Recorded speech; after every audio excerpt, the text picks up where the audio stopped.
Lesson එක තමයි කතා කරන්න යන්නේ. කලින් පොරොන්දු වුණා මේ මාසේ ලෙසන් 6ක් දානවා කියලා. ඉකෝන්ස් ABS කිව්වා වගේම ලෙසන් 6ක් දානවාමයි මේ මාසෙ වල වෙනකොට. හරිද? අප්ලෝඩ් කිරීමේ ප්‍රශ්න නිසා පොඩ්ඩක් අවුල් වෙලා තියෙනවා. හැබැයි මේක අප්ලෝඩ් කරන්න වෙන කට්ටියකට බාර දීලා තින්නේ. ඒක නිසා අපිට පුළුවන් වෙයි සාමාන්‍ය බැටි කරගෙන යන්න. හරි. හිතන තරම් නම් ලේසි නෑ මේව අප්ලෝඩ් කරන්න ඒවා කරන්න. ඉතින් අපි කිව්වා වගේම ලොකු වැඩක් කරන්න බලාපොරොත්තු වෙනවා. හරි. ටියුටර් එකට හැමෝම අපි එදා කතා කරේ ආර්ථික කටයුතු නේද? මතකද? පළදායි ආර්ථික ක්‍රියා සහ පළදායි නොවන ආර්ථික ක්‍රියා කියලා දෙකක් තිබ්බා. ඊට පස්සේ පළදායි නොවන දේවල් අපි ගන්න නැහැ කිව්වා. පළදායි ආයෙ වලස් දෙකකට බෙදුවා. ඇතුළත් කරන සහ ඇතුළත් නොකරන, පළදායි වෙලත් ඇතුළත් නොකරන දේවල් දෙකක් තිබ්බා. ඒ තමයි ස්වභාවික ක්‍රියා සහ ස්වයං සේවා. අද අපි කතා කරන්න යන්නේ හරිද මේ පිටු අංක 15 නිෂ්පාදන ඉම ගැන. හරිද? මෙන්න කොහෙද? නිෂ්පාදන ඉම. මොකද්ද මේ නිෂ්පාදන ඉම කියන්නේ? අහගන්න. නිෂ්පාදන ඉම කියන්නේ ඔය අපි ජාතික ගිණුම් ගණනය කරනවානේ. එහෙම නැත්නම් අපි දලදේශීය නිෂ්පාදනය ගණනය කරනවානේ. ඒතර ජාතික ගිණුම් ඇතුලේ තියෙන දලදේශීය නිෂ්පාදනය විතරක් නෙමෙයි. තව දේවල් තියෙනවා. හැබැයි ප්‍රධානම සංරචකය තමයි දලදේශීය නිෂ්පාදනය. ප්‍රධානම සංරචකය තමයි මේ දලදේශීය නිෂ්පාදනය. දදේනි මේ දලදේශීය නිෂ්පාදනය ගණනය කරද්දී දලදේශීය නිෂ්පාදනයට ඇතුළත් කරන්නේ මොනවද කියලා මඟ පෙන්වීමක් ලබා දෙන දර්ශකයට තමයි අපි කියන්නේ නිෂ්පාදනයම. එහෙනම් මේ නිෂ්පාදනයම කියන්නේ ලොකු බැලෑරුම් දෙයක් නෙමෙයි. දලදේශීය නිෂ්පාදනය ගණනය කරද්දී ඊට ඇතුළත් වෙන්නේ මොනවද කියලා මඟ පෙන්වීමක් ලබා දෙන එකට තමයි අපි කියන්නේ මොකද්ද? නිෂ්පාදනයම. පැහැදිලිද? තේරුණාද? මේ නිෂ්පාදනයේදී කියනවා මෙන්න මේ දේවල් අනිවාර්යයෙන්ම දලදේශීය නිෂ්පාදනයට ඇතුළත් කරන්න ඕන. මොනවද මේ ඇතුළත් කරන්න ඕනේ? ඇතුළත් කරන පළදායි දේවල් මොනවද? 1. වෙළඳපොළ අරමුණු කරගනිමින් නිපදවනු ලබන සියලුම භාණ්ඩ හා සේවා. හරිද? වෙළඳපොළ අරමුණු කරගනිමින් නිපදවනු ලබන සියලුම භාණ්ඩ හා සේවා ඇතුළත් කරන්න ඕන. ඒ කියන්නේ දැන් අපි උගන්වන්නේ වෙළඳපොළ අරමුණු කරගෙනනේ. එහෙනම් මේකත් දලදේශීය නිෂ්පාදනයට ඇතුළත් වෙනවා. අපේ තාත්තලාගේ මඩුවල ඇඳන් හදන්නේ විකුණන්නනේ. ඒ තමයි වෙළඳපොළ අරමුණු කරගෙන. කඩේ හාල් තියෙන්නේ විකුණන්නනේ. ඒ තමයි වෙළඳපොළ අරමුණු කරගෙන. එහෙනම් මේ වෙළඳපොළ අරමුණු කරගෙන ඔයා ගෙදර වගා කරනවා නම්, ඔයා එළවලු වගා කරලා අර කඩේට විකුණනවා නම් ඒත් වෙළඳපොළ අරමුණු කරගෙන තමයි. ඒතර මේ වෙළඳපොළ අරමුණු කරගෙන නිපදවනු ලබන සියලුම භාණ්ඩ හා සේවා දලදේශීය නිෂ්පාදනයට ඇතුළත් වෙනවා. පැහැදිලිද? ඒ විතරක් නෙමෙයි. ඔයා ගෙදර වගා කරගෙන ඔයා කනවනම් ඒක වෙළඳපොළ අරමුණු කරගෙන නෙමෙයි කරේ. ඒක කරේ සිය පරිභෝජනයේ වෙනුවෙන්. ඒකත් ඇතුළත් වෙනවා. 2. සිය පරිභෝජනයේ සඳහා නිපදවනු ලබන භාණ්ඩ හා සේවා. මොකද? සිය පරිභෝජනයේ සඳහා නිපදවනු ලබන භාණ්ඩ හා සේවා. එහෙනම් දලදේශීය නිෂ්පාදනයට ඇතුළත් වෙනවා පළවෙනි එක තමයි වෙළඳපොළ අරමුණු කරගනිමින් නිපදවනු ලබන භාණ්ඩ හා සේවා. 2. වෙළඳපොළේම අරමුණු කරගෙන නෑ අපිට කන්න සිය පරිභෝජනයේ නිසා නිපදවනු ලබන භාණ්ඩ හා සේවා. පැහැදිලිද? 3. මොකද මේ තුන්වෙනි එක? හිතන්න ගෙවල් පැත්තේ පාරක් හැදුවා කියලා ඕගොල්ලෝ එකතු වෙලා මේ කොරෝනා දවස්වල වැඩක් නැති නිසා ගෙවල් පැත්තේ ශ්‍රමදානයකින් පාරක් හැදුවා. ශ්‍රමදානයකින් පන්සලේ ගොඩනැගිල්ලක් හැදුවා. ශ්‍රමදානයකින් පල්ලියේ ගොඩනැගිල්ලක් හැදුවා. මොකද පළදායියක් ඔය කරා. ඒකත් අපි අතුලත් කරනවා. අපි කියනවා ස්වේච්ඡාශ්‍රමයෙන් නිපදවන ලද භාණ්ඩ හා සේවා. මොකක්ද අපිට කරනවද? ස්වේච්ඡාශ්‍රමයෙන් නිපදවන ලබන භාණ්ඩ හා සේවා. තේරුණාද? ඒ කියන්නේ ඔයගොල්ලෝ ස්වේච්ඡාවෙන් හරි පළදායි වැඩක් කරොත් ඒක දලදේශීය නිෂ්පාදනයට ඇතුළත් වෙනවා. ප්‍රශ්නයක් නැහැ. එහෙනම් 1. වෙළඳපොළ අරමුණු කරගනිමින් නිපදවනු ලබන භාණ්ඩ හා සේවා. 2. සිය පරිභෝජනයේ සඳහා නිපදවනු ලබන භාණ්ඩ හා සේවා. 3. ස්වේච්ඡාශ්‍රමයේ යොදා නිපදවනු ලබන භාණ්ඩ හා සේවා. 4. තමා පදිංචිව සිටින නිවසෙන් ලැබෙන්නා වූ අර්ධ සේවය. ඒකත් ජාතික ගිණුම් වල ඇතුළත් කරනවා. පොඩ්ඩක් ඕක තාක්ෂේරු කරන්න ටිකක් අමාරුයි. හරිද? ඇයි ඕක තාක්ෂේරු කරන්න අමාරු? ඇයි ස්වේච්ඡාශ්‍රමයෙන් නිපදවනු ලබන භාණ්ඩ හා සේවා තාක්ෂේරු කරන්න අමාරු? මේ මෙතන කියන්නේ තමන්ගේ ගෙදරින් ලැබෙන සේවාව තාක්ෂේරු කරන්න අමාරු ඇයි? ඔයා දන්නේ නේද? ඔයාගේ ගෙදර වටිනාකම කීයද කියලා ඔයා දන්නේ නැහැ. ඒ ගෙදරින් ආරෝපිත ගාණක්. තමන්ගේ ගෙදර වටිනාකම වරිපණන් වලින් තමයි ආරෝපණය කරන්නේ. තේරුණාද? ඒකේ සැබෑ ගාණ පේන්නේ නැහැ.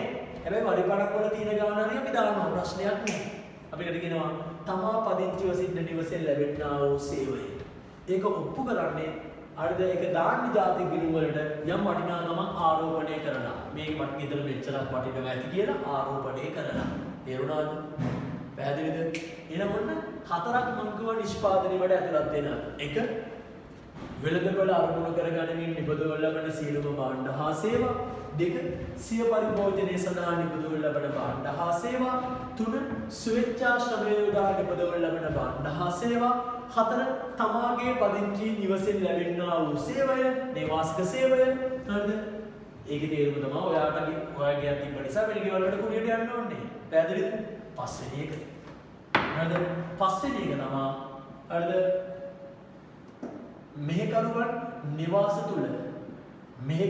නිවාස තුල සිදු කරන සේවා හා සියලුම පෞද්ගලික සේවා. මෙහෙකරුවන් නිවාස තුල සිදු කරන සේවා හා සියලුම පෞද්ගලික සේවා. පටලවා ගන්න එපා. මෙහෙකරුවන් කරන සේවාවන් ගන්නවා. අපේ අම්මලා ගෙදර කරන සේවාවන් අපි සලකන්නේ ස්වයං සේවා. මතකයි නේද? ඵලදායි තුනක් ගන්න නැති දේවල් දෙකයි කියලා. එකක් තමයි ස්වයං සේවා. අනිත් එක තමයි ස්වභාවික ක්‍රියා. අපි කිව්වා ඒව ගන්නෙ නෑ කියලා. මතකද? අපේ අම්මලා ගෙවල් වල කරන දේවල් ස්වයං සේවා ඒව ගන්නෙ නෑ. ඒ වගේම තමයි ස්වභාවික ක්‍රියා ගන්නෙත් නෑ. මේ අපේ අම්මලා නෙමෙයි මෙහෙකරුවන් නිවාස තුල සිදු කරන සේවා වලට පඩියක් ගෙවනවා.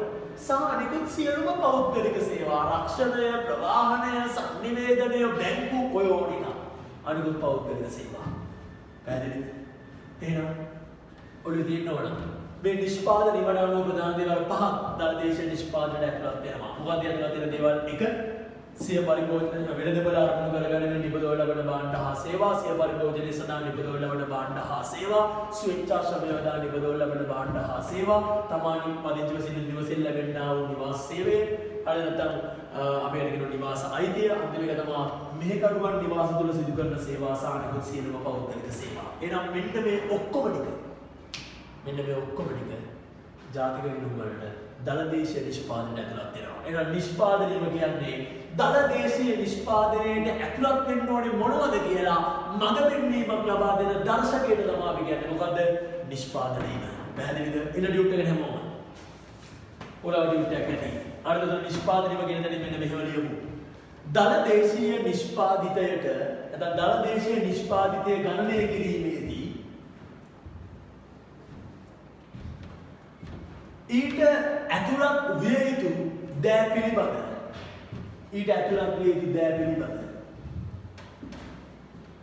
මඟ පෙන්වීමක් ලබා දෙන්නා වූ දර්ශකය නිෂ්පාදනයම වේ. මඟ පෙන්වීමක් ලබා දෙන්නා වූ දර්ශකය නිෂ්පාදනයම වේ.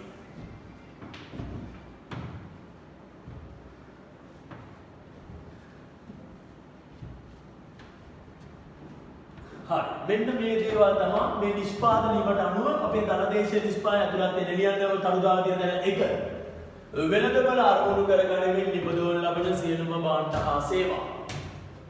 වෙළඳපොළ අරමුණු කරගැනීමෙන් නිපදවන ලබන සියලුම භාණ්ඩ හා සේවා. දෙක සිය පරිභෝජනයේ සඳහා නිපදවන ලබන සියලුම භාණ්ඩ හා සේවා.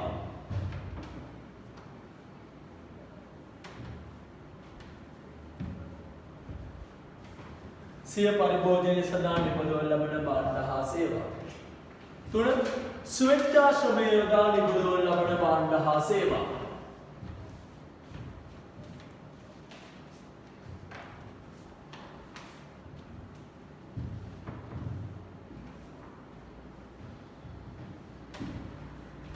තුන ස්වේච්ඡා ශ්‍රමය යොදා නිපදවන ලබන භාණ්ඩ හා සේවා. හතර තමා පදිංචිව සිටින නිවසෙන් ලැබෙනා වූ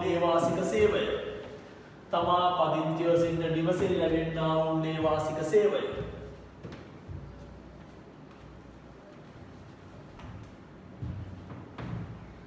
පහ මෙහෙකරුවන් නිවාස තුළ සිදු කරන සේවා සහ සියලුම පෞද්ගලික සේවා.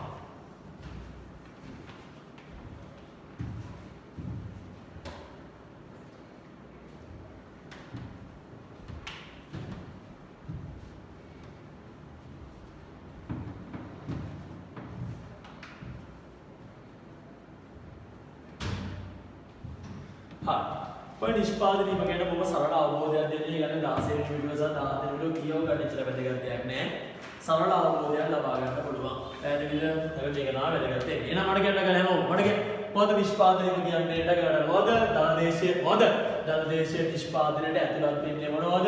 ඇතුළත් නොවෙන්නේ මොනවද කියලා මඟ පෙන්වීමක් ලබා දෙන දර්ශකයට තමයි අපි කියන්නේ මොකද? නිෂ්පාදනීය.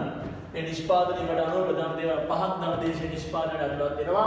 එකක් තමයි වෙළඳපොළ අරමුණු කර ගැනීමෙන් නිපදවන ලබන සියලුම භාණ්ඩ හා සේවා, සෝපරිභෝජනයේ සඳහා නිපදවන ලබන භාණ්ඩ හා සේවා, ස්වේච්ඡා ශ්‍රමය යොදා නිපදවන ලබන භාණ්ඩ හා සේවා, තමා පදිංචි වශයෙන් දිවසෙන් ලැබෙනා වූ මේ වාසික සේවය, අනිත් එක තමයි අන්තිම එක අපි කතා කරේ මෙහෙකරුවන් නිවාස තුළ සිදු කරන සේවා සහ අනිකුත් සියලුම පෞද්ගලික සේවා. හරියට.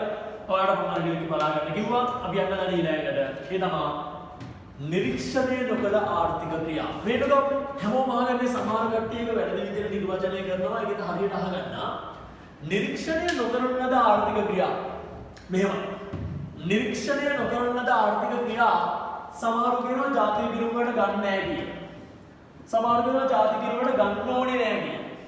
සමහරු කියනවා ජාතික ගිණුම් වලට මේවා ගන්න එක වැරදි කියලා. සමහරු හිතන් ඉන්නවා මේවා ජාතික ගිණුම් වලට ගන්නේ නැහැ කියලා. වැරදි ඔක්කොම. නිරීක්ෂණය නොකරන ලද ආර්ථික ක්‍රියා ධනදේශීය නිෂ්පාදනය ගණනය කරද්දී ඒකට ඇතුළත් වෙන්න ඕන. පැහැදිලිද? අනිවාර්යයෙන්ම මතක තියාගන්න මේ නිරීක්ෂණය නොකරපු ආර්ථික ක්‍රියා රටේ ධනදේශීය නිෂ්පාදනය ගණනය කරද්දී ඒකට මොනවා වෙන්න ඕනද? ඇතුළත් වෙන්න ඕන අනිවාර්යයෙන්ම. පැහැදිලිද? තේරුණාද? මොකද මේවා ඵලදායී ආර්ථික කටයුතු මේවා ඇතුළත් වෙන්න ඕන. තේරුණාද? නිරීක්ෂණය නොකරපු ආර්ථික ක්‍රියා ප්‍රධාන කොටස් දෙකකට බෙදෙනවා. හරිද? එකක් තමයි සැඟවුණු ආර්ථික ක්‍රියා. අනිත් තමයි නීති විරෝධී ආර්ථික ක්‍රියා. එහෙනම් මේ නිරීක්ෂණය නොකරපු ආර්ථික ක්‍රියා කොටස් දෙකයි සැඟවුණු ආර්ථික ක්‍රියා සහ නීති විරෝධී ආර්ථික ක්‍රියා. පැහැදිලිද? මොකද්ද මේ සැඟවුණු ආර්ථික ක්‍රියා? මොකද්ද මේ නීති විරෝධී ආර්ථික ක්‍රියා කියන්නේ? මෙහෙමයි. සැඟවුණු ආර්ථික ක්‍රියා කියන්නේ ඒක නීති අනුකූල නොවන දෙයක් නෙවෙයි. ඒක නීති අනුකූල කටයුත්තක්. සැඟවුණු ආර්ථික ක්‍රියාවල උදාහරණයක් කියන්නම්කෝ. අපි වෙන දින ලියාපදිංචි වෙලා නැති වඩුමඩු මේවා සැඟවුණු ආර්ථික ක්‍රියාවල්. ලියාපදිංචි වෙලා නැහැ. හරිද? පතික වේදිකාවේ වෙළඳාම් කිරීම ලියාපදිංචි වෙලා නැහැ. සමහර ත්‍රිරෝද රථ රියදුරන් ලියාපදිංචි වෙලා නැහැ. එනම් මේ සැඟවුණු ආර්ථික ක්‍රියා කියන්නේ මේ අපේ තාත්තලාගේ වඩුමඩු වල කුඩු විකුණනවද නෑ? ඒවල තියෙන ලී කුඩු. හරිද? ඒවා නීති විරෝධී වැඩ නෙමෙයි. ඒවා තමයි පතික වේදිකාවේ තියන් කුඩු විකුණන්නේ නෑ නේ. අපල ගෙඩියක් වගේ විකුණන්නේ. ඒවත් නීති විරෝධී නෙමෙයි. මේ ත්‍රිරෝද රියදුරේ හරිද? තමන්ගේ ත්‍රිරෝදේ කවුරුහරි ප්‍රවාහණය කිරීම නීති විරෝධී නෙමෙයි. මේවා නීති විරෝධී දේවල් නෙමෙයි. හැබැයි ප්‍රශ්නේ තියෙන්නේ මේවා ලියාපදිංචි වෙලා නැහැ. ලියාපදිංචි වෙලා නැතිව කරගෙන යන ව්‍යාපාර තමයි අපි කියන්නේ මොනවද? සැඟවුණු ආර්ථික ක්‍රියා. මම කියන්නේ නෑ මේ හැමදේම ලියාපදිංචි වෙලා නැහැ කියලා. සමහර ත්‍රිරෝදන රේදුරන් ලියාපදිංචි වෙලා තියෙනවා. සමහර වඩුමඩු ලියාපදිංචි වෙලා තියෙන්නේ. මම කියන්නේ වෙලා නැත්තම් ඒ වලට තමයි අපි කියන්නේ සැඟවුණු ආර්ථික ක්‍රියා. හරිද? එහෙනම් මතක තියාගන්න ලියාපදිංචි වෙලා නැති ව්‍යාපාර වලට තමයි අපි කියන්නේ සැඟවුණු ආර්ථික ක්‍රියා. ඇයි මේවා ජාතික ගිණුම් වල ලොකෝට පේන්නේ නැත්තේ? ජාතික ගිණුම් හදන්නේ සංගණන කරලානේ. ඒ හැම අවුරුද්දෙම සංගණන පවත්වන්න යන්නේ. ඉතින් ඒගොල්ලෝ කරන්නේ ඔය ප්‍රාදේශීය ලේකම් කාර්යාලවල තියෙන වාර්තා ටික අරගෙන ඒ වාර්තා යොදාගෙන තමයි ඒගොල්ලෝ මේ ජාතික ගිණුම් හදන්නේ. තේරුණාද? ඉතින් මේගොල්ලෝ ලියාපදිංචි වෙලා නැහැනේ. මේගොල්ලෝ ලියාපදිංචි වෙලා නැහැ කියන්නේ මේගොල්ලෝගේ තොරතුරු ඔය වාර්තා ඇතුලේ නැහැ. මොකද වාර්තා බලන්න මේක හදන්නේ ලියාපදිංචි වෙච්ච කට්ටියගේ තොරතුරු විතරයි මේ වාර්තාවල තියෙන්නේ. මේගොල්ලෝ ලියාපදිංචි වෙලා නැති නිසා මේගොල්ලෝගේ තොරතුරු ඔය වාර්තාවල නැහැ. මේගොල්ලෝගේ තොරතුරු ඔය වාර්තාවල නැති නිසා මේගොල්ලෝගේ වටිනාකම හරියට ජාතික ගිණුම් වල නිරූපණය වෙන්නේ නැහැ. තේරුණාද? එහෙනම් සැඟවුණු ආර්ථික ක්‍රියා කියන්නේ ලියාපදිංචි නොවි පවත්වාගෙන යන ව්‍යාපාර. ඇයි මේගොල්ලෝ මේ ලියාපදිංචි වෙලා නැත්තේ? ලියාපදිංචි වුණොත් එහෙම රජයට මොන වගේ වන්න වෙනවද? බදු ගෙවන්න වෙනවා. එහෙනම් මේගොල්ලෝ ලියාපදිංචි වෙලා නැත්තේ රජේ බදු දැනේ නිදහස් වීමේ චේතනාවෙන්. හරිද? රජයේ බදු දැරින් නිදහස් වීමේ චේතනාවෙන් ලියාපදිංචි නොවී කරගෙන යන ව්‍යාපාර වලට තමයි අපි කියන්නේ මොනවද? සැඟවුණු ආර්ථික ක්‍රියා. මේවා නීති විරෝධී නෑ. නීති අනුකූලයි. ඒ ලියාපදිංචි වෙලා නැති නිසා මේවල වටිනාකම හරියට ජාතික ගිණුම වල මොනවා වෙන්නේ නැද්ද?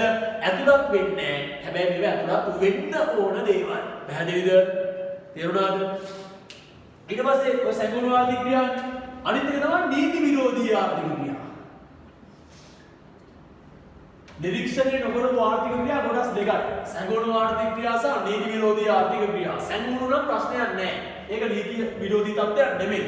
හැබැයි නීති විරෝධී ආර්ථික ක්‍රියා අමින්ම තේරෙනවා ඒක නීති අනුකූල නැහැ. මේ නීති අනුකූල නොවන ආකාරයට සිදු කරන කටයුතු තමයි විසරගන්නේ නීති විරෝධී ආර්ථික ක්‍රියා. හැබැයි මේවා පළදායි. කසිප්පු බිස්නස් එකේදී හරිද? වතුර වලට එතනෝල් මිශ්‍ර කරලා ඒගොල්ලෝ කසිප්පු හදනවා. ඒක පළදායි. හරිද? ඒ වගේම තමයි අරුතේ වටිනාකම බිහි වෙනවනේ අරුතේ භාණ්ඩයක් බිහි වෙනවනේ කසිප්පු කියන කුලියට පිළිවෙලීම පළදායි. ගණික අවෘත්තිය අලුත් සේවාවක් සපයන්නේ පළදායි. හරිද? මේවා පළදායි. ඒ දේව නීති විරෝධී. නීති අනුකූල නොවන ආකාරයට සිදු කරන ආර්ථික කටයුතු වලට තමයි අපි කියන්නේ මොකද? නීති විරෝධී ආර්ථික කටයුතු. මේවා නීති අනුකූල නොවන නිසා ජාතික ගිණුම වලට දාන්න ටිකක් මොකද්ද වගේ. මේ අතුලත් වෙන්න ඕන දෙයක්. හැබැයි නීති අනුකූල නොවන නිසා තමයි හරියට ඇතුළත් වෙන්නේ නැත්තේ. ඒකට උදාහරණ තමයි ගණික අවෘතිය, නීති විරෝධී සූදුව, නීති විරෝධී මත්ද්‍රව්‍ය, කුලියට මිනී මැරීම වගේ දේවල්. තව ඔය සමාජාට බදු නොගෙවා, තීරු බදු නොගෙවා භාණ්ඩ ආනයනය කිරීම, ඒවත් තින් ඕනවා තමයි නීති විරෝධී. පැහැදිලිද? තේරුණාද? එහෙනම් මම හිතනවා පාඩේ අවබෝධයක් ඇති නිරීක්ෂණය නොකරපු ආර්ථික ක්‍රියා ගැන. නිරීක්ෂණය නොකරපු ආර්ථික ක්‍රියා කොටස් දෙකයි. සැඟවුණු ආර්ථික ක්‍රියා සහ නීති විරෝධී ආර්ථික ක්‍රියා. සැඟවුණු ආර්ථික ක්‍රියා කියන්නේ ඒවා රජයේ බදු දැරෙන් නිදහස් වීමේ අරමුණෙන් ලියාපදිංචි නොවී පවත්වාගෙන යන ව්‍යාපාර වලට අපි කියන්නේ සැඟවුණු ආර්ථික ක්‍රියා. ඒක වැරද්දක් නෙමෙයි කරන්නේ. හැබැයි මොනවා වෙලා නැද්ද? ලියාපදිංචි වෙලා නැහැ.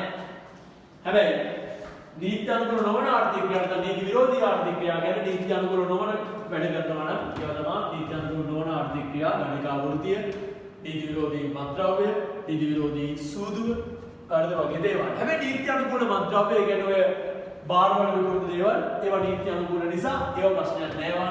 මේක වැඩන්නේ නෑ.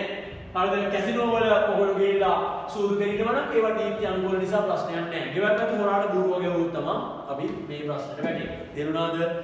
හරිනවද? නිරීක්ෂණය නොකරන ලද ආර්ථික ක්‍රියා. මේවා ජාතික ගිණුම වලට ඇතුළත් වෙන්න ඕන වුණාට ඇතුළත් වෙන්නේ නෑ. මොකද මේවා හරියට වාර්තා වෙන්නේ නැති නිසා. තේරුණාද? හරි. කිසියම් හේතුවක් මත විධිමත් සංඛ්‍යාලයකන ඇතුළත් නොවන ආර්ථික ක්‍රියාවන් මෙන්න අදහස් වේ. ඇත්තනේ මෙතන ලියාපදිංචි වෙලා නැති නිසා විධිමත් සංඛ්‍යාලයකන නෑ. මෙතන නීති අනුකූල නොවන නිසා අර්ධයක් පොත් වලට දාන්නේ නෑ.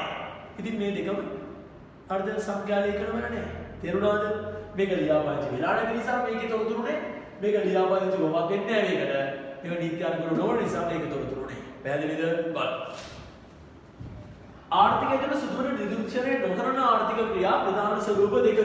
ලියන්නේ නම් පළවෙනි එක සැඟවුණු ආර්ථික ක්‍රියා. දෙක නීති විරෝධී ආර්ථික ක්‍රියා. බලන්න සැඟවුණු ආර්ථික ක්‍රියා. සැඟවුණු මොනවද කියනවා? සැඟවුණු ආර්ථික ක්‍රියා කියනවා රජයේ බදු දැරෙන් නිදහස් වීමේ අරමුණින් ලියාපදිංචි නොවී කරගෙන යන දේවල්. බලන්න සැඟවුණු ආර්ථිකය සමන්විත වන්නේ කිසියම් රටක උවමනාවෙන්ම බලධාරීන්ගේ හඳුනා ගැනීමට හෝ ගණනය කිරීමට හෝ ලක් නොවි ඒවායින් වැළකී සිටීමට කරනු ලබන ආර්ථික ක්‍රියාකාරකම් වලිනි. මේවා විධිමත් ගණනයට කිරීමකට පාත්‍ර නොවන, විධිමත් ගණනය කිරීමකට පාත්‍ර නොවන එහෙත් නීති අනුකූල ක්‍රියාවේ. මේවා උවමනාවෙන් බලධාරී වසන් කොට තබා ගැනීමට උත්සාහ කරන්නේ පහත හේතු නිසා. අපි ඒක ගැන පස්සේ ලියමු. මෙන්න මේ අතර පොඩ්ඩක් ලියන්න. මෙන්න මේ අතට විලෝක දාඩේ මෙන්න මේ අතර පොඩ්ඩක් ලියන්න. සැඟවුණු ආර්ථික ක්‍රියා ගැන දේවලියු. රජයේ බදු දැරෙන් නිදහස් වීමේ අරමුණින් රජයේ බදු දැරෙන් නිදහස් වීමේ අරමුණින් නියමිත පරිදි වාර්තා කිරීමකට ලක් නොවි නියමිත පරිදි වාර්තා කිරීමකට ලක් නොවි පවත්වාගෙන යන ව්‍යාපාර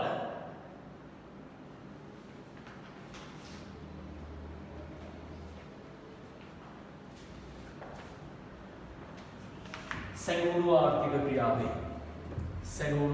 ක්‍රියාවේ මේ සැඟවුණු ආර්ථික ක්‍රියා ඇයි මෙහෙම ලියාපදිංචි වෙන්නේ නැත්තේ? ඇයි ඒගොල්ලෝ ලියාපදිංචි වෙන්නේ නැත්තේ? මෙන්න මේ හේතු නිසා තමයි ඒගොල්ලෝ ලියාපදිංචි වෙන්නේ නැත්තේ. ප්‍රධානම හේතුව තමයි රජයේ බදු දැනෙන් නිදහස් වෙන්න ඕන නිසා. ප්‍රධාන හේතුව ඕක. රජයේ බදු දැනෙන් නිදහස් වෙන්න ඕන. තව ලියාපදිංචි වුණොත් එහෙම EPF ETF ගෙවන්න වෙනවා. අපි ඒකට කියනවා සමාජ සංරක්ෂණ දායක මුදල් ගෙවන්න වෙනවා. ඉතින් ඊට පස්සේ ඔකටත් ආයෙ නීතිමක් යනවා නිසා සමහරව ලියාපදිංචි වෙන්නේ. එහෙනම් ඔය සමාජ සංරක්ෂණ දායක මුදල් ගෙවන එකෙන් වැළකෙන්නත් සමහරව ලියාපදිංචි වෙන්නේ.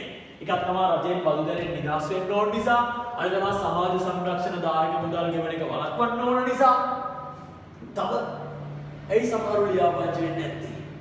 ලියාපදිංචි වුණොත් රජයේ පිළිගත් ප්‍රමිතීන් වලට අනුව වැඩ කරන්න වෙනවා. ඒ මොන ප්‍රමිතීන්ද? අවමගඩොත් නීති රීති අර්ධ ඒ වගේ තියෙනවා. උපරිම වැඩ කරන්න පුළුවන් පෑ සංඛ්‍යාව, සේවා මුරේක තියෙන්න ඕන පෑ සංඛ්‍යාව, සේවකයන්ට දෙන්න ඕන සුබ සාධන පහසුකම්, එහෙම ගොඩක් තියෙනවා. ඉතින් ලියාපදිංචි වුණාට පස්සේ ඔබ කරන්න ඕන නිසා ලියාපදිංචි වෙන්නේ නැහැ. අර රජයේ ප්‍රමිතීන් වලින් වැළකී සිටින්නම් සමහර මොනා කරන්නේ නැද්ද? ලියාපදිංචි වෙන්නේ නැහැ. ඒක ප්‍රධානම හේතු තුන. එකක් තමයි බදු දැලෙන් නිදහස් වෙන්න. අනිත් තමයි EPF ETF වගේ සමාජ සංරක්ෂණ දායක ගෙවීම් වලින් වැළකීලා ඉන්න. අනිත් එක තමයි රජයේ නීති අනුකූල ප්‍රමිතීන් මගහරින්න. තමයි ප්‍රධාන වශයෙන් ඒක ලියාපදිංචි වෙන්නේ නැත්තේ. එහෙනම් එන්නකෝ මේවා ඕමනාවෙන්ම බලධාරීන්ගේ වසන්කොට තබා ගැනීමට උත්සාහ දරුවේ පහත හේතු නිසාය. එක රජයේ බදු දැලෙන් නිදහස් වීම උදෙසා.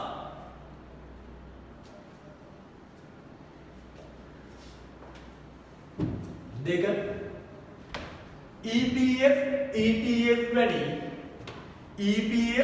ETF වැඩි සමාජ ආරක්ෂණ මුදල් ගෙවීමෙන් වැළකී සිටීම සඳහා. EPF ETF වැඩි සමාජ ආරක්ෂණ මුදල් ගෙවීමෙන් වැළකී සිටීම සඳහා. 3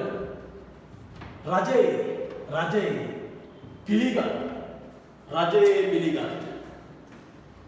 නීතිමය ප්‍රමිතීන් පිළිපැදීමට ඇති අකමැත්ත නිසා.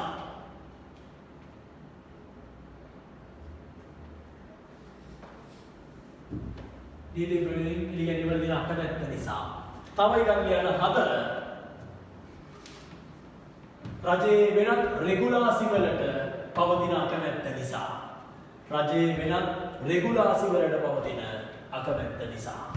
එහෙනම් මම ලියන්න සැඟවුණු ආර්ථික ක්‍රියා කියන්නේ මේ නීති විරෝධී දෙයක් නෙවෙයි. ඒක නීති අනුකූලයි. හැබැයි රජයේ බදු දැනෙන් නිදහස් වෙන්න ඕන නිසා ඒකට වැළඳිව වාර්තාගත වෙන්නේ.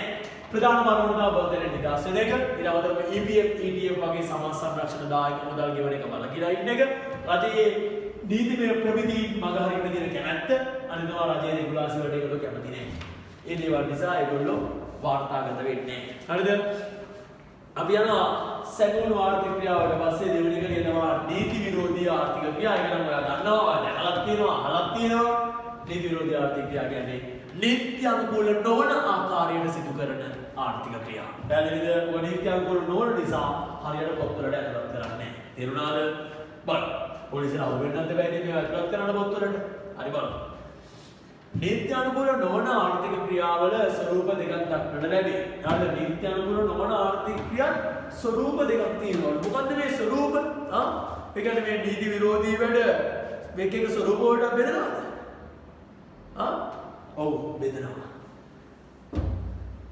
නීති විරෝධී මද්ද්‍රව්‍ය, නීති විරෝධී සූදුව, ගණිකා වෘත්තිය වගේ දේවල් ලංකාවේ තහනම්. එහෙම නේද? ඉතින් ලංකාවේ තහනම් ඒවා. ඉතින් ඒවා අපි එක සැඟවුණු ආර්ථික නීති විරෝධී ආර්ථික කටයුතු වලට හඳුනා ගන්නවා. අපි ඒවට කියන මේ ඔක්කොම එකක්. අපි ඒවට කියනවා හරිද? රජය තහනම් කරලා තියෙන භාණ්ඩ හා සේවා. නැත්නම් නීති විරෝධී භාණ්ඩ හා සේවා තමයි මේවා. හරිද? නීති විරෝධී භාණ්ඩ හා සේවා. මේවා කොහොම කරත් නීති විරෝධී. ගණිකා වෘත්තිය කොහොම කරත් නීති විරෝධී. කසිප්පු බංගලාවක බැලුවොත් නීති විරෝධී. බූරුව ගැහුවොත් එහෙම අන්න පාර්ලිමේන්තුවේ කොහෙ ගැහුවොත් නීති විරෝධී. අපේ ගෙවල් පැත්තේ ගැහුවොත් නීති විරෝධී. මේක ලංකාවේ තියෙන උත්තරීතර නීතියක් කොහෙ කරත් වැරදි. හරිද? ඒ නිසා කොහෙ කරත් වැරදි දේවල් තමයි නීති විරෝධී භාණ්ඩ හා සේවා. ඒවා එක සැඟවුණු නීති විරෝධී කටයුත්තක්. එහෙනම් ඔය එක කියන දේ ඉස්හාන් කියන නෑ. මේක කියන ඉස්හාන් ලියමු මෙන්න මෙහෙම. නීත්‍ය අනුකූල නොවන දවරණක් දාලා නීතියෙන් තහනම් කර ඇති භාණ්ඩ හා සේවා. නීත්‍ය අනුකූල නොවන නැත්නම් නීතියෙන් තහනම් කර ඇති භාණ්ඩ හා සේවා.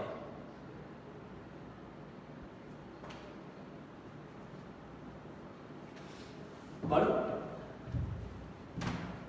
උදාහරණ නීති විරෝධී භාණ්ඩ ජාවාරම් ඔය කුඩු මේ දවස්වල අහුවෙන්නේ කුඩු අය වගේ තමයි එක පිස්තෝල වතුරම් මෙන්න මේ දේවල් දෙක ගණිකා වෘත්තිය. ඉතින් ඒක ලංකාවේ නීති විරෝධී. හරිද? ඔට්ටු සහ සූදු පැවැත්වීම ලංකාවේ නීති විරෝධී. මිනිස් ජාවාරම සත්ත්ව ජාවාරම ලංකාවේ නීති විරෝධී. නිදන් වස්තු වෙනදාම නීති විරෝධී. ඔතන නීති විරෝධී භාණ්ඩ හා සේවා. දෙක දෙවෙනි එක මෙහෙමයි. ඒක නීති විරෝධී කියන්න බෑ. අවසර ලත් පුද්ගලයෝ කරනවා. ඒ කියන්නේ වෛද්‍යවරයෙක් පෞද්ගලික වෛද්‍ය ශාලාවක් දාගෙන ඉන්නවා නම් ප්‍රශ්නයක් නෑ. වෛද්‍යවරයෙක්නේ. වෛද්‍යවරයෙක් නෙවෙයි කොන්දොස්තරවරයෙක් බොරුවට වෛද්‍යවරයෙක් විදියට බෙහෙත් කරනවා නම් අන්න ඒක නීති විරෝධී. එවනේ අපි ලංකාවේ තුල ජීවත් වෙන එක නීති විරෝධී නෑ. මොකද උපත්තියම අපිට හම්බුනානේ වීසා එක. හරි. හැබැයි ලංකාවේ වෙන සුද්ධ ජීවත් වෙනවා වීසා එකක් ගහගෙන ප්‍රශ්නයක් නෑ. හැබැයි ලංකාවේ සමහරව ජීවත් වෙනවා වීසා නැතුව. ඉතින් ඒක නීති විරෝධී. ඒ කියන්නේ ඒවා නීති අනුකූල නොවන තත්ත්වයට පත් වෙන්නේ සිදු කරන පුද්ගලයා අනුව. හරි පුද්ගලයා කරනවා නම් ප්‍රශ්නයක් නෑ.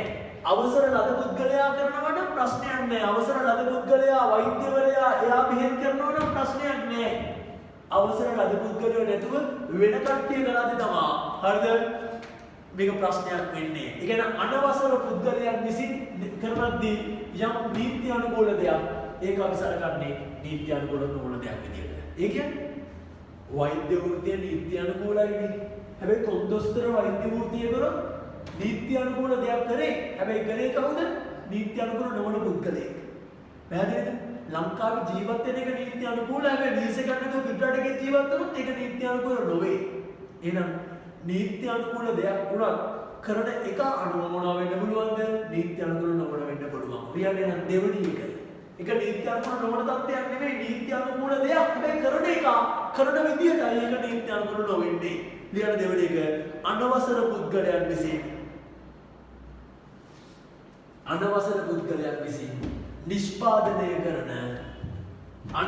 පුද්ගලයන් විසින් නිෂ්පාදනය කරන ඇතැම් නීති අනුකූල භාණ්ඩ හා සේවා. අනවසර පුද්ගලයන් විසින් නිෂ්පාදනය කරන ඇතැම් නීති අනුකූල භාණ්ඩ හා සේවා. වෛද්‍ය සේවාව නීති අනුකූලයි. හැබැයි කොන්දොස්තර කරොත් ඒක අනවසර පුද්ගලයෙක්. එතකොට ඒක නීති විරෝධී වෙනවා. පැහැදිලිද? බලන්න උදාහරණ. වෛද්‍ය සභාවේ ලියාපදිංචි නොවු පුද්ගලයෙකු විසින් සමය ලබන වෛද්‍ය සේවා. වෛද්‍ය සේවයේ නීති අනුකූල වුණාට කරන්නේ අනවසර පුද්ගලයෙක්. ඒක නීති විරෝධී. නීති අනුකූල වීසා බලපත්‍රයක් නොලබන රට තුළ ඇදී සිටින නිෂ්පාදනය කරන භාණ්ඩ හා සේවා. ඒ නිෂ්පාදනය කරන භාණ්ඩ හා සේවා නීති විරෝධී නැති වුණාට මනුස්සයෙක් නීති විරෝධී විදියට ඒක අනවසරේ. කෙනෙක්ගේ මෙන්න මේක. එනකොට නීති විරෝධී ආර්ථික ක්‍රියා එකක් තමයි කවුරු කරත් නීති විරෝධී. ගණිකා වෘත්තිය සුද්දෙක් කරත් ලංකාවේ එකක් කරත් නීති විරෝධී තමයි. කසිප්පු සුද්දෙක් පෙරුවා ලංකාවේ එකක් පෙරුවා නීති විරෝධී තමයි. කවුරු කරත් මොන පුද්ගලයා කරත් නීති විරෝධී භාණ්ඩ හා සේවා එක. දෙක අනවසර පුද්ගලයෙකු විසින් යම් නීති අනුකූල දෙයක් කරනවා නම් ඒකත් අපි සලකන්නේ මොකද? නීති විරෝධී කියලා. එනිකේද මෙන්න මෙහෙම. නීති විරෝධී ආර්ථික ක්‍රියා නිෂ්පාදනය වල ඇතුළත් වන අතර මේක ඇතුළත් වෙන්න ඕන. මොකද මේක පළදායි. ආර්ථික නාටකයේ වටිනාකම බිහි කරනවා මේ කසිප්පු වලින් පවා. මේක පළදායි. නීති විරෝධී ආර්ථික ක්‍රියා නිෂ්පාදනය ඇතුළත් වන අතර එම නිසා ජාතික දින වල ඇතුළත් කළ යුතුය. එසේ නොකිරීමෙන් ජාතික දිනුම් විශාල දෝෂයක් ඇති වෙයි. අනිවාර්යයෙන්ම මේවා පළදායි. ඒක නිසා මේවා ඇතුළත් කරන්න ඕන. ඇතුළත් නොකිරීම නිසා මේවල වටිනාකම ජාතික දිනුම් වල නිරූපණය නිසා ජාතික ගිණුම් අනිවාර්යයෙන්ම අව탁සේරු වෙනවා. තේරුණාද? එන විභාගය ලෝතේම සකල්ද නීති විරෝධී ආර්ථික කටයුතු ජාතික ගිණුමට ඇතුළත් වෙන්න ඕනද කියලා ඇතුළත් වෙන්න ඕන. මොකද ඒව මොන කටයුතු නිසාද? ඵලදායී ආර්ථික කටයුතු නිසා. හොඳට මතක තියාගන්න. ඇතුළත් වෙන්න ඕන. තේරුණාද? හරි. පරිගණන මෙහෙම නීතියට අනුකූලද නැද්ද යන්න ජාතික ගිණුම් කරේ වැදගත් නොවේ. අපිට වැඩක් නෑ නීතියට අනුකූලද නැද්ද කියලා. අපිට වැදගත් ඵලදායීද නැද්ද කියලා. තේරුණාද? ඉතින් අදගෙන ආර්ථික කටයුත්තක්ද නැද්ද කියලා. ඒ කියන්නේ ඵලදායීද නැද්ද කියලා. ඵලදායී නම් අපි ගත්තා. නීති අනුකූල නුනට අපිට කමක් නෑ. තේරුණාද? ඒක පොලිසියෙන් බලාගන්න. අපි පොලිසිය නෙමෙයි. ඔන්න ප්‍රශ්නයක් තියෙනවා. හරිද? ඔන්න ප්‍රශ්නයක් තියෙනවා. ඔයාලට තියෙන මේකේ උත්තර ටික ලියන්න. මේකෙන් ජාතික ගිණුමට ඇතුළත් කරනවද නැද්ද කියලා ඊළඟ සෙෂන් එක පටන් ගන්නෙ ඔය උත්තර වලින්. හරිද? ඊළඟ සෙෂන් එක පටන් ගන්නෙ ඔය ප්‍රශ්න වල උත්තර දීලා අනිත් සෙෂන් එක පටන් ගන්නවා. තනියම මේක කරන්න ඕන. හරිද? ඊළඟ සෙෂන් එක ගම බලන් ඉන්නවා හරිද කියලා බලන්න. සාපේක්ෂව 21 ඒකත් තනියම කරන්න ඕන. හරිද? අපි පිටුවංග 22ත් ඔයා තනියම කරන්න ඕන. ඔක්කොම ප්‍රශ්න දෙන්නේ. පිටුවංග 23 ප්‍රශ්නයක් මීට කලින් කරා. හරිද? අපි කරා. දැන් අපිට තියෙන්නේ ද්විකරණ දෝෂ ගැන කතා කරන්න. හරිද? ඊට අවසාන නිෂ්පාදන ක්‍රමය, අතරමැදි භාණ්ඩවල තුරු වෙනස් වීම, එකතු කළ වටිනාකම් ක්‍රමය. හරිද? මූලික මිල, වෙළඳපොළ මිල, අපි ටික කලින් මුලින්ම කතා කරපු ටික දැන් ඒවා පිළිවෙලකට කරගෙන යන්නේ. හරි. එහෙනම් ඔයාලා ප්‍රශ්න ටික කරන්න ඕන තනියම. එන්න මෙතනට පිටුවංග 23 ප්‍රශ්න අපි කරා. එන්න ද්විගණන දෝෂ. මම ඊට කලින් ඔයාලට ද්විගණන දෝෂ කියලා දුන්නා. කියලා දීපු එක තමයි පාරක් කියන්න යන්නේ. දැන් නෝට් එක දාන්න යන්නේ බලාගන්න. මොකද්ද මේ ද්විගණන දෝෂ කියන්නේ? හිතන්න ලංකාවේ හරිද? අපි තිරිඟු වගා කරනවා කියලා තිරිඟු මේ වගා කරන තිරිඟු වල වටිනාකම රුපියල් ලක්ෂයයි. වගා කරන තිරිඟු වල වටිනාකම රුපියල් ලක්ෂයයි. මේ තිරිඟු වලින් අපි පාම් පිටි හදනවා. ඒ පාම් පිටි වල වටිනාකම රුපියල් 1,50,000යි. පාම් පිටි වලින් අපි පාම් හදනවා. ඒ පාම් වල වටිනාකම 2,50,000යි. ඒ පාම් වලින් අපි සෑන්ඩ්විච් හදනවා. සෑන්ඩ්විච් වල වටිනාකම රුපියල් 3,00,000යි. හරිද? දැන් අපි ජාතික ගිණුම් හදන එක්කෙනෙක් එනවා ගෙදරට තිරිඟු වගා කරන කෙනාගේ. එයා නානවා හලෝ ඔයා කොච්චර තිරිඟු වගා කරාද කියලා.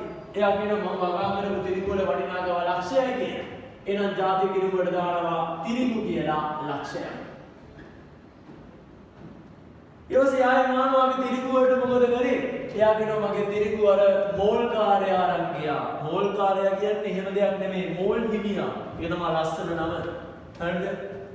ඉගෙන ගන්න මිනිස්සුන්ට ඕගොල්ලෝ මිනිස්සුන්ට කතා කරන්න ඉගෙන ගන්න බැයි. අන්න මෝල් හිමියා අරන් ගියා. මෝල් හිමියා අරන් ගියා පාම් පිටි හැදුවලු. මෝල් හිමියා ගාවට ගිහිල්ලා අහනවා හලෝ ඔයා කොච්චර පාම් පිටි හැදුවද? එයා කියනවා මම හැදුවා පාම් පිටි රුපියල් 1,50,000ක දානවා ජාතික ගිණුම් වලට පාම් පිටි කියලා 1,50,000යි. එයා නානවා ඔයාගේ පාම් පිටි වලට මොකද උනේ? එක පාම් හදන මහත්තයා අරන් ගියා කියලා. අන්න පාම් හදන මහත්තයා ගාවට ගිහිල්ලා අහනවා ඔයා කීයක පාම් හැදුවද කියලා. එයා කියනවා මම රුපියල් 2,50,000ක පාම් හැදුවා කියලා. එයා නානවා පාම් වලට මොකද උනේ කියලා. එයා කියනවා මගේ පාම් අරන් ගියා සෑන්ඩ්විච් හදන මහත්තයා. එයා සෑන්ඩ්විච් හදලා තියෙනවා 3,00,000ක. එහෙනම් ඔන්න ජාතික ගිණුම් වලට දානවා තිරිඟු වල වටිනාකම ලක්ෂයයි. පාම් පිටි වල වටිනාකම 1,50,000යි. පාම් වල වටිනාකම 2,50,000යි. සෑන්ඩ්විච් වල වටිනාකම 3,00,000යි කියලා. ඔන්න ඔය ටික එකතු කරලා අපි කියනවා 5,50,000යි 6,00,000යි 7,00,000යි 8,00,000යි අපේ රටේ නිමෝම කියන්නේ. හරිද? හැබැයි අපිට අමතක වුණා නේද? මොකක්ද? තිරිඟු අරන් තමයි පාම් පිටි හැදුවේ. එතකොට මේ පාම් පිටි ඇතුලේ තිරිඟු වල වටිනාකමක් තියෙනවා. පාම් පිටි අරන් තමයි පාම් හැදුවේ. මේ පාම් ඇතුලේ පාම් පිටි වල වටිනාකමක් තියෙනවා. පාම් අරන් තමයි සෑන්ඩ්විච් හැදුවේ. ඒතර මේ සෑන්ඩ්විච් ඇතුලේ පාම් වල වටිනාකමක් තියෙනවා. එකම වටිනාකම කිහිප වතාවක් තක්සේරු වෙලා නේද? තිරිඟු වල වටිනාකම පාම් පිටි ඇතුලේ, පාම් පිටි වල වටිනාකම පාම් ඇතුලේ, පාම් වල වටිනාකම සෑන්ඩ්විච් ඇතුලේ. එකම වටිනාකම එතකොට තිරුවන්දරවසේ වටිනාකම මෙතනක් තියෙනවා මේක ඇතුලේ තියෙනවා. එකම වටිනාකම කිහිප වතාවක් තක්සේරු වෙන එකට අපි නමක් කියනවා මොකද්ද? ද්විගණන දෝෂ. පැහැදිලිද? එහෙනම් කියන්නම් මේ. මොකද ද්විගණන දෝෂ කියන්නේ මොකද? එකම වටිනාකම කිහිප වතාවක් තක්සේරු වෙනවා නම් අපි ඒකට කියනවා මොකද? ද්විගණන දෝෂ. ඒකම පළවෙනි ලෙසන් එක හොඳට මේ ගැටුවා. ඒක තමයි ඔකට ගන්නන්න යන්නේ නැහැ. තේරුණා දැන් ටෝට් එක දාන්න යන්න. ඔකට ඕනේ ලෙසන් එක බලන්න. හරිද? මේ ද්විගණන දෝෂ වළක්වන්න පුළුවන් ක්‍රම දෙකක් තියෙනවා කියන එකේදී මම උගන්වුවා. එකක් තමයි එකතු කළ වටිනාකම් ක්‍රමය. අනිත් එක කියන්නේ ඔය අගමෝද අවසාන නිෂ්පාදිත ක්‍රමය. පැහැදිලිද? අර පළවෙනි ලෙසන් එකේදී අර අපි අප්ලෝඩ් කරලා ප්‍රශ්නයක් වෙලා තිබ්බා. ඒකට අපි පළවෙනි එක ඇතුලේ ඉල්ලුම කෑල්ලකුත් එකතු වෙලා තිබ්බා. ඒක හරියට අප්ලෝඩ් වෙලා නැහැ. ඊට පස්සේ අපි ආපහු ಜಾති ගිණුම් කරන දෙක කියලා තව එකක් දැම්මා. හරිද? ඒකේ අරදී වැරදිච්ච භාගය දාලා තියෙනවා. ඒකෙන් ඔය පළවෙනි ලෙසන් එක බලද්දි ಜಾති ගිණුම් එක කියවගෙන යනකොට ඔයාලා ඉල්ලුම කෑල්ලකුත් තියෙනවා. හිතන්න එපා ඉල්ලුමත් ಜಾති ගිණුම් වල කෑල්ලක් කියලා. මම ඒක වොයිස් එකකුත් දැම්ම ගෲප් එකේ. හරිද? ඉල්ලුම ගැන වෙන කෑල්ලක්. ඒකෙන් දෙතින් බලන එක නවත්තලා. ඒක වැරදිලා අප්ලෝඩ් වෙලා තියෙන එක බලන්න නවත්තලා. ඒක දෙවෙනි භාගය ඊට පස්සේ අපි අප්ලෝඩ් කරා ඒ භාගය බලන්න. ඊට පස්සේ අපි ಜಾති ගිණුම් තව එකක් දැම්ම. මේ තමයි ඊළඟ ලෙසන් එක. හරිද? ඉතින් ඔය ටික ඔක්කොම බලලා මේක බලනවා නම් මට හොඳ අයිඩියා එකක් ලැබෙයි. හරිද? එහෙනම් එකම වටිනාකම කිහිප වතාවක් ජාතික ගිණුම් වල දක්ෂේරු වෙන එක තමයි අපි කිව්වේ ද්විගණන දෝෂ. මේ ද්විගණන දෝෂ වළක්වන්න පුළුවන් ක්‍රම දෙකක් මම ඉගෙනුවා. අපි ප්‍රශ්නත් කරා. ඒ තමයි එකතු කළ වටිනාකම් ක්‍රමයයි අවසාන නිෂ්පාදන ක්‍රමයයි. එන්නම් මේ එන නෝට් එකට ද්විගණන දෝෂ. ලියමු මෙන්න මෙහෙම. ද්විගණන දෝෂ දැන. හරිද? ලියන්න මෙන්න මෙහෙම. දලදේශීය නිෂ්පාදනය ගණනය කරන විටදී දලදේශීය නිෂ්පාදනය ගණනය කරන විටදී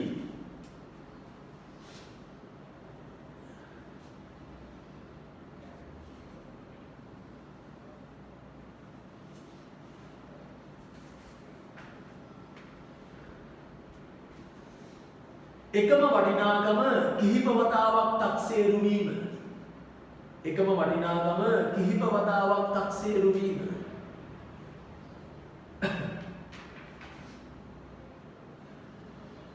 ද්විගණන දෝෂ ලෙස හඳුන්වයි.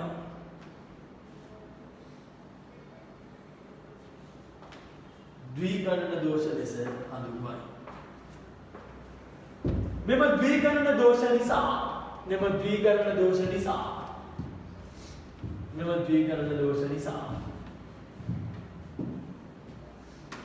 ජාතික ගිණුම් අධිතක්සේරු වෙයි. ජාතික ගිණුම් අධිතක්සේරු වෙයි.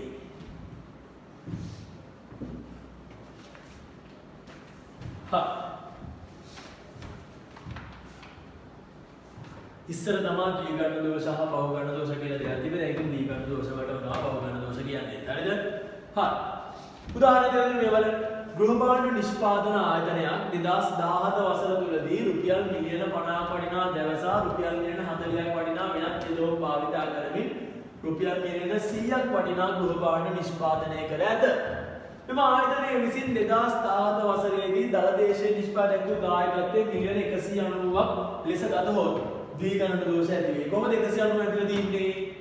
එයා හදපු භාණ්ඩවල වටිනාකම මිලියන 100යි. එතකොට එයා ගත්ත දැවවල වටිනාකමයි ඒ වගේම තමයි අනිත් යොදවුම් වල වටිනාකමයි 90යි. එතකොට 100යි 90යි ඔක්කොම 190යි. හැබැයි ප්‍රශ්නේ එයා හදපු රුපියල් 100ක් වටිනා ගෘහ භාණ්ඩ ඇතුලේ අර දැවක් තියෙනවා අනිකුත් යොදවුම් තියෙනවා. පැහැදිලිද? ඒක නිසා ඒවා අපිට ගන්න බෑ. ඒවා අපි ඇතුළත් කරාට පස්සේ ඒ ඔක්කොම අයින් කරලා තමයි අපි ගන්න ඕනේ. බොහොම සරලව කියන්නකො මෙහෙම. මේකේ දැවවල ගාන අරද තියෙනවා මිලියන 50ක්. අනිකුත් අමුද්‍රව්‍ය තියෙනවා මිලියන 40ක්. ඒ වගේ තමයි හදපු ගෘහ භාණ්ඩවල වටිනාකම 100යි. එතකොට අපිට මේ ඔක්කොම ගත්තොත් ඒක 190ක් තියෙනවානේ. හැබැයි මතක තියාගන්න ඕන මේ ගෘහ භාණ්ඩවල වටිනාකම ඇතුලේ මේ දැවක් තියෙනවා. ගෘහ භාණ්ඩවල වටිනාකම ඇතුලේ අනිකුත් යොදවුම් තියෙනවා. එතකොට ගෘහ භාණ්ඩත් අරගෙන මේ දෙන්නත් ගත්තොත් මේ දෙන්න මොනවා වෙනවද ගමත ද්විගණනයට ලක් වෙනවා. මොකද මේ දෙන්න මෙයා ඇතුලේ ඉන්න නිසා. තේරුණාද? ඒක නිසා ද්විගණන දෝෂ වළක්වන්න ඕන. තේරුණාද? අපි 190ම ගත්තොත් එහෙම අපි වැරදි. මොකද මේ 100 ඇතුලේ මේ 90 ඉන්න නිසා. තේරුණාද? එහෙනම් මේ ද්විකරණ දෝෂ වළක්වන්න පුළුවන් ක්‍රම දෙකක් තියෙනවා කියලා මම ගිය සතිවල ඉගෙනුවා. එකක් තමයි එකතු කළ වටිනාකම් ක්‍රමය. අනිත් තමයි අවසාන නිෂ්පාදිත ක්‍රමය. පැහැදිලි දෙන්න ලියමු. ද්විකරණ දෝෂ වළක්වන්න පුළුවන් ක්‍රම දෙකයි. එක එකතු කළ වටිනාකම් ක්‍රමය. දෙක අවසාන නිෂ්පාදිත ක්‍රමය.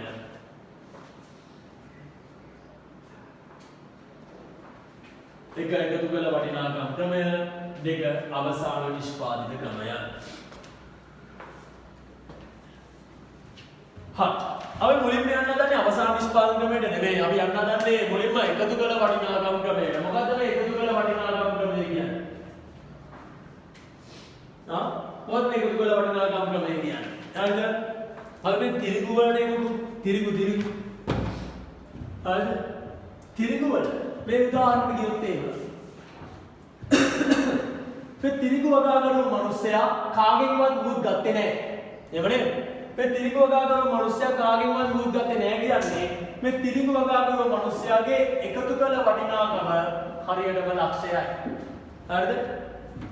ඒ වගේම තමයි මේ පාම් පිටි හදුවට 1,50,000ක මේ 1,50,000ක පාම් පිටි හැදුවේ එයා අර තිරිඟු ටික අරගෙන ලක්ෂයක තිරිඟු අරන් තමයි එයා 1,50,000ක පාම් පිටි හැදුවේ. එතකොට එයා ඇත්තටම එකතු කරලා තින්නේ 50,000යි. හරිද? 1,50,000ක පාම් පිටි අරගෙන තමයි 2,50,000ක පාම් හැදුවේ. එතකොට එයා එකතු කරපු වටිනාකම ලක්ෂයයි.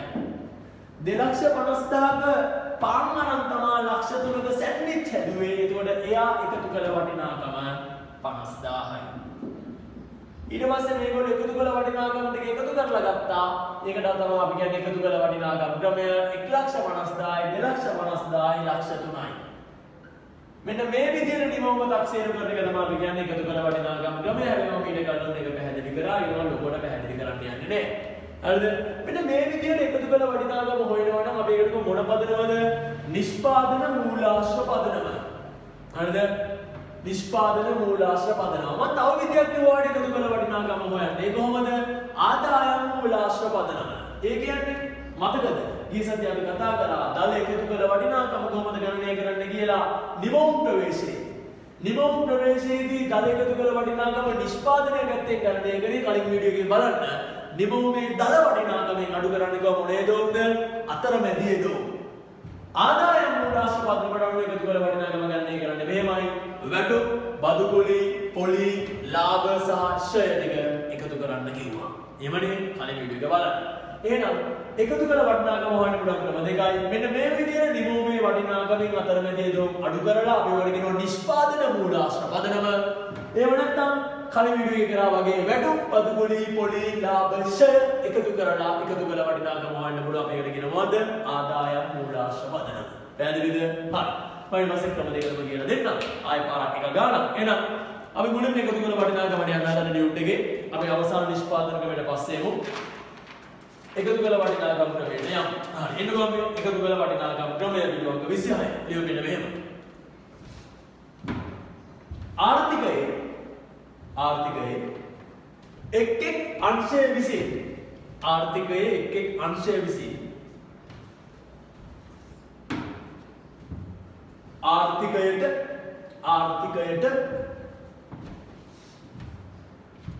අලුතින් එකතු කරන ලද වටිනාකම මත පදනම්ව ආර්ථිකයට අලුතින් එකතු කරන ලද වටිනාකම මත පදනම්ව නිමවුම තක්සේරු කිරීම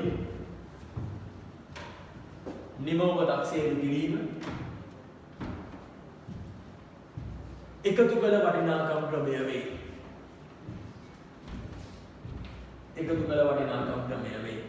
මේ කොටස් දෙකක් තියෙනවා කියලා මම කියනවා. ඒක තමයි නිෂ්පාදන මූලාශ්‍ර පදනම. ඒකට එකතු කළ වටිනාකම් හොයන්නේ නිමවුමේ දල වටිනාකමෙන් අඩු කරනවා. අතරමැදියේදෝ ගිය සතියේම කියනවා අතරමැදියේදෝ කියන්නේ මොකද්ද? ප්‍රාථමිකයේදෝ කියන්නේ මොකද්ද කියලා. ආය බලන්න බෑ. ඊට පස්සේ දෙක තමයි ආදායම් මූලාශ්‍ර පදනම. අර ප්‍රාථමික ආදායම් ටික ගන්නවා වැටුප් බදු පොලි ලාභ සහ ෂය. හරි. එහෙනම් නිෂ්පාදන මූලාශ්‍ර පදනම වල එකතු කරලා වටිනාකම ගණනය කරේ ගිය සතියේ කියලා දුන්නා නිමෝමේ දල වටිනාකමෙන් අඩු කරන්න කිව්වා මොකද්ද අතරමැදිය දෝම වල වටිනාකම ලියමු කොටු ඇතුලේ දල එකතු කළ වටිනාකම සමානයි දල එකතු කළ වටිනාකම සමානයි නිමෝමේ දල වටිනාකම ඍණ නිමෝමේ දල වටිනාකම ඍණ අතරමැදිය දෝම වල වටිනාකම නිමෝමේ දල වටිනාකම ඍණ අතරමැදිය දෝම වල වටිනාකම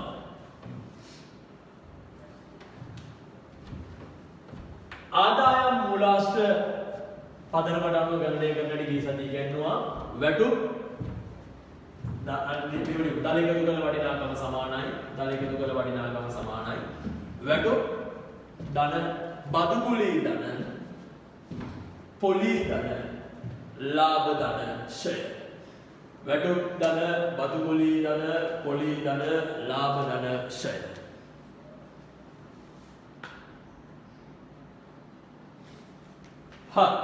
ඔයාලට ගණනක් දීලා තියෙනවා.